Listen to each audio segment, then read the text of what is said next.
This is our business because we are playing a role in it. And the United States must acknowledge its role in the injustice and human rights violations of Palestinians.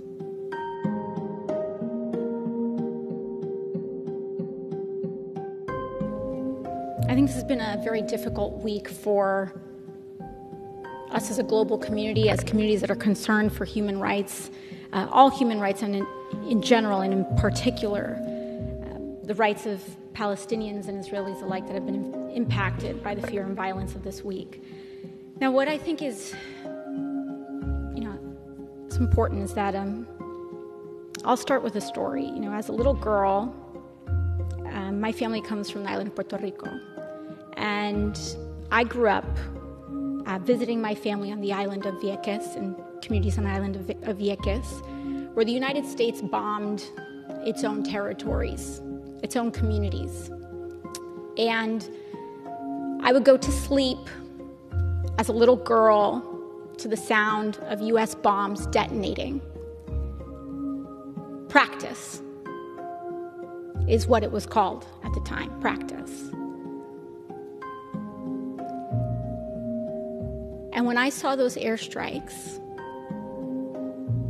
that are supported with U.S. funds, I could not help but wonder if our communities were practice for this.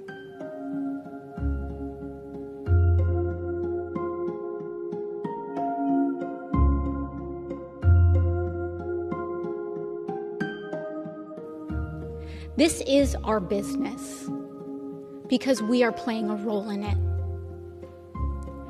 And the United States must acknowledge its role in the injustice and human rights violations of Palestinians.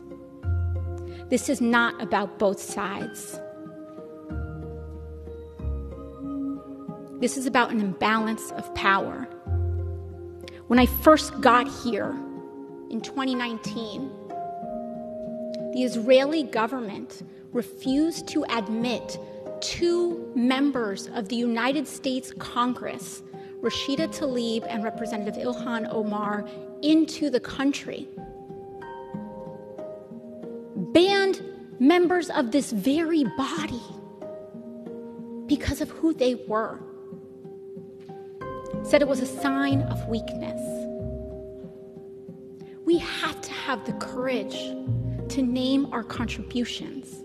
And sometimes I can't help but wonder if the reason we don't do that, if we're scared to stand up to the incarceration of children in Palestine, is because maybe it'll force us to confront the incarceration of children here on our border. If by standing up to the injustices there, it will prompt us to stand up to the injustices here. We have a responsibility. And if we have historically said and committed to a role as an honest broker, then we must fulfill that role. That means we have to be honest with ourselves, with what our aid supports.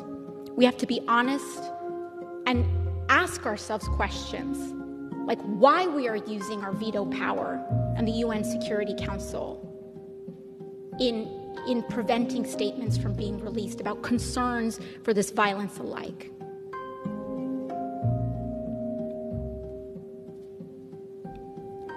The president and many other figures this week stated that Israel has a right to self-defense, and this is a sentiment that is echoed across this body. But do Palestinians have a right to survive? Do we believe that? And if so, we have a responsibility to that as well.